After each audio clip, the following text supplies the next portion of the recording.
hiwalay ang negosyo at ang personal. Puro business na lang ba ang pinag-uusapan ninyo? Maybe you can relate with Joshua and Eliza, who own an aircon installation, maintenance, and repair business. They both serve residential at saka commercial clients, and yung negosyo nila was really growing steadily. Pero ito yung nangyari. Bawat conversation nila ay tungkol sa negosyo. During breakfast, unpaid invoices ang pinag-uusapan. Dinner, they discussed staff problems. Before bed, they reviewed tomorrow's schedule. Kahit na yung kanilang weekends, puro negosyo rin. And si Eliza started feeling exhausted. Parang wala na tayong personal time. Parang business partners na lang tayo at hindi mag-asawa. Pero si Joshua, hindi man lang niya napansin. Para sa kanya, talking about business meant that they were building something together. And para sa kanya, bonding yon.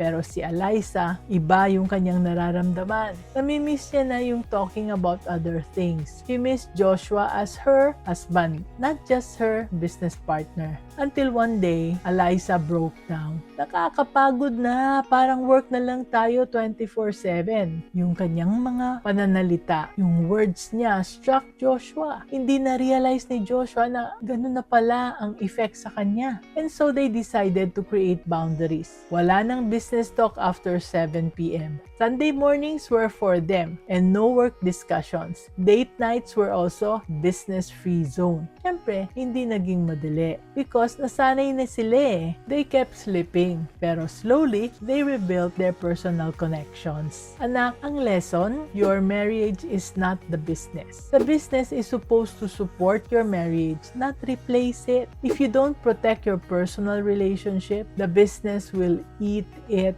alive. Remember, let's be business-minded, Pinoy.